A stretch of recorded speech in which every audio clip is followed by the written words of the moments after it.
Thor Ragnarok just got its first glorious trailer, and it's packed with teasers for the upcoming third Thor movie in the Marvel Cinematic Universe. Yippee-ki-yay movie lovers, it's Jan here, and in this video I'm breaking down the new Thor Ragnarok trailer for Easter eggs and other hidden details you might have missed. So of course there's speculation and potential spoilers ahead for Thor Ragnarok.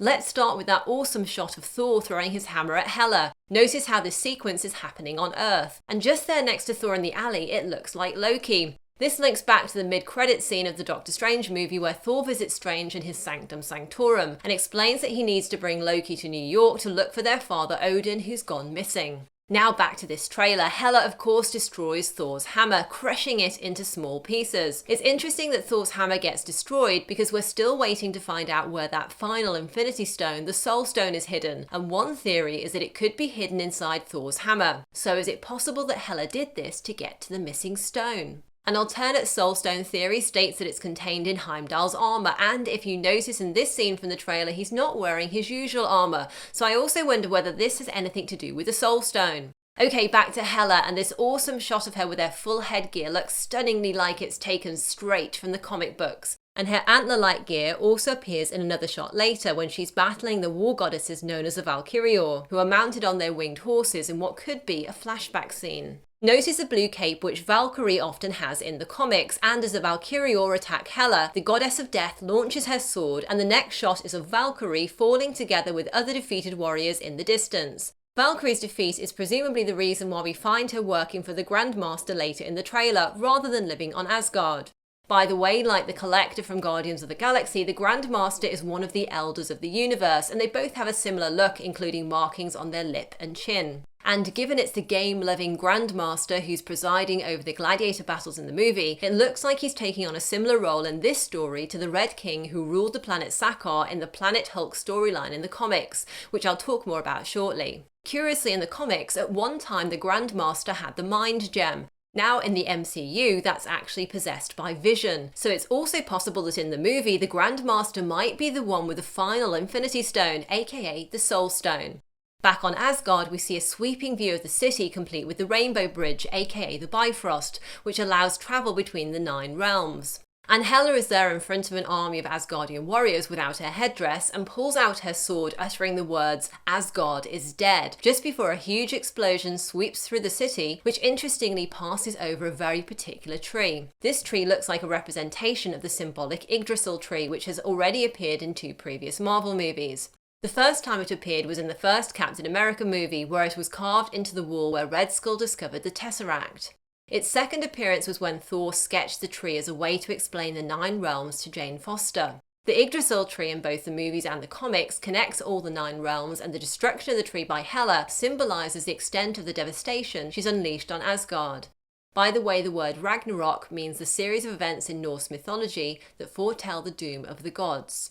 So now we've introduced the main villain Hela, let's step back to the beginning of the trailer where Thor is being dropped into a huge fiery cavern. As Thor dangles there, notice these faces lighting up, with one of them also opening its mouth slightly. These could be either fire demons, which in the comics originate from the realm of Muspelheim, where the enormous and hugely powerful demon Surtur rules. Alternately, the faces could be souls of the dead in Hela's domain, Hell. The faces appear to be kind of stacked in mounds, one on top of the other, which seems to indicate that these could be tormented souls that Hela has acquired.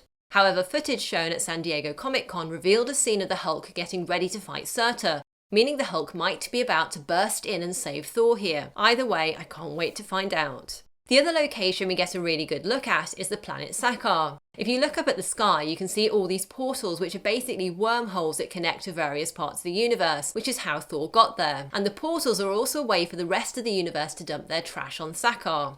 In the comics, Sakaar is the location where the Planet Hulk storyline takes place, and it's inhabited by all kinds of dodgy characters which we get to see in the trailer. So we know that some elements of Planet Hulk are being used in the movie, such as Hulk having to fight as a gladiator on Sakaar. In the comics, he ends up there after he's sent into space for being too dangerous. However, quite why and how he ended up there in the MCU isn't clear just yet.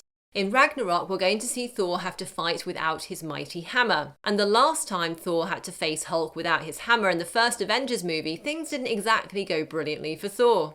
Not only has he been painted here, but he's also had his hair cut short for the arena. This short-haired look tips its hat to the unworthy Thor comics, where the God of Thunder also deals with the consequences of losing the ability to wield his hammer.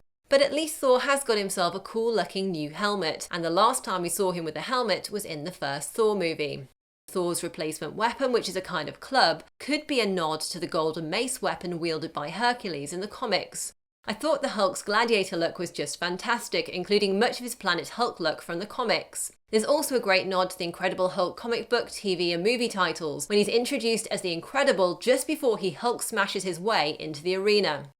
That line that Thor says about Hulk being a friend from work was just brilliant too, and reminded me that even when the two have worked together, for example during the Battle of New York in the Avengers movie, that didn't stop the Hulk giving Thor one of his trademark side punches.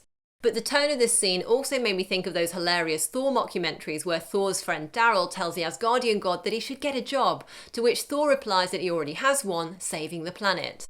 In fact, although Thor Ragnarok isn't a full-on comedy, director Taika Waititi has said he wanted to make use of Chris Hemsworth and Mark Ruffalo's comedic chops in what becomes a kind of road movie.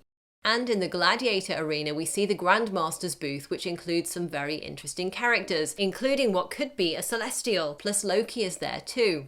Celestials have already shown up in the Marvel Cinematic Universe in Guardians of the Galaxy. Aeson the Searcher was a Celestial who destroyed a planet with the Power Stone, and the mining colony Nowhere was, as Gamora explained in that movie, the severed head of an ancient celestial being. Ragnarok director Taika Waititi also teased another Celestial helmet on his Instagram, and there's been speculation that this helmet belongs to the Celestial Zeran the Tester. Zeran the Tester is part of the Infinity Gauntlet storyline in the comics, so Thor Ragnarok may be about to give the Celestials a more important role in the MCU going forward. By the way, it looks like there's a cameo here also by actress Rachel House, who was in director Taika Waititi's previous movie Hunt for the Wilderpeople. You might also have heard her recently as the voice of Grandma Tala in Disney's Moana.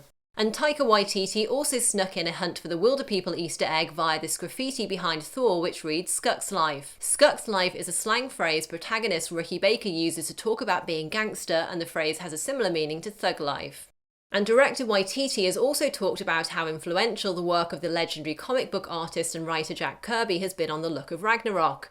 And we can see various visual homages to Kirby in the trailer. For example, the wall behind the Grandmaster is literally taken straight from the design on a power core in the Sentry Sinister Fantastic Four comic. The trailer also introduces us to this guy, Skurge, aka the Executioner, who's played by Karl Urban, and the scene looks like it's been taken straight from Thor issue 362, in which Skurge makes a noble sacrifice by defending the bridge out of Hell, protecting Thor and a group who are trying to get out of there. Thor's vision in Avengers Age of Ultron had Heimdall accusing Thor, saying to him, "They see you leading us to Hell." So could Thor Ragnarok involve Thor having to get the Asgardians out of Hell, and might Skurge sacrifice himself in a similar way to the comics? Now, it's unclear whether this scene involving Loki has anything to do with the bridge out of Hell that Skurge is defending. Behind Loki is a mass of people who look to be trying to break through, while Loki does a cool-looking double dagger flip. By the way, in the comics, Goddess of Death Hela is actually Loki's daughter, so it'll be interesting to see if there's any relation between them in the movie. And this is an interesting scene with a spacecraft which looks to be positioning itself to shoot through that portal, which is curiously shaped and coloured like an eye. Perhaps it's Thor, Hulk and Valkyrie leaving Sakaar. But what is intriguing is that the colours of the craft are the same as the colours of Captain Marvel's costume, and of course one of Captain Marvel's skills is her expertise as a pilot. It might not be Marvel herself, of course, but could this be an awesome little tease for her movie? Music-wise, the trailer features the awesome Led Zeppelin track, Immigrant Song, the lyrics for which, appropriately enough, include the words Hammer of the Gods and references to Norse mythology. So guys, what did you think of the Thor Ragnarok trailer? Were there any other details you spotted? And do you think we'll get an Infinity Stone reveal in the movie? I'd love to hear your thoughts in the comments below. If you enjoyed this, I really appreciate your likes and shares. And while you're here, check out some of my other trailer breakdowns and Marvel videos by tapping or clicking here. Thanks for watching and see you next time. Yippee-ki-yay, movie lovers!